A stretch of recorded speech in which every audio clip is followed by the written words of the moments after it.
There's two big things here, and my single biggest North Star, which I think has served me pretty well in my career, is choose the company, not the role.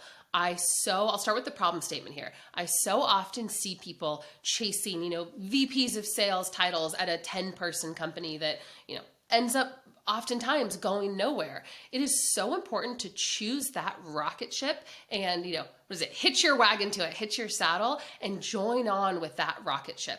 I started at Eventbrite as essentially SMB mid-market AE, and by the time I left, I was leading enterprise sales for the West, which was really amazing. And so much of that success is because I chose the right company versus going and chasing that title. Same exact thing at Webflow, same exact thing, which I didn't know it back in the time, early days at Eventbrite. Choose that rocket ship and you will ride it far. And presumably, if you do great work, all those new roles and responsibilities and pay will come over time.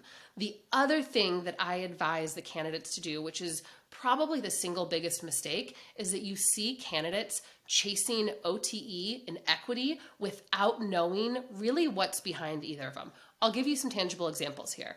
We have had so many AEs come to us and saying, I have this counter offer from this other company for $50,000 more. Can you match that? And my first questions are going to be here. Well, how many people from that other company are actually attaining? Well, I don't know.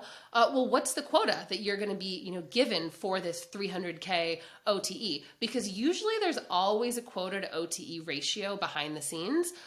Oh, I don't know what the quota is going to be. Well, you could have a 300K OTE ratio, you could have a 300K OTE, but if you have a $5 million quota and nobody is bringing in more than $2 million, you're not going to get anywhere close to hitting your number, and goodbye to any chance of getting accelerators. And then that also shows you actually how they think. Like, it's a bit of a self-identifier for really, you didn't think that? You didn't think to look into it? Right. The other thing is equity is very often, and equity is obviously a very complicated thing, but very often folks don't realize equity. You need to ask a lot of questions about the equity. $200,000 of equity at Figma is going to be very different than $200,000 at maybe a small company that doesn't have a good chance of success and is probably either going to get acquired for a nominal amount or just fizzle out. Because you know what? That $200,000 of equity at Figma is pretty much a guarantee at this point, whereas $200,000 of no name is absolutely nothing.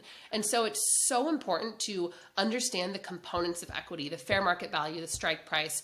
People get so fixated on the amount of options that they're getting, but options don't actually mean anything if you don't know how many options are outstanding or what the actual value is of those options.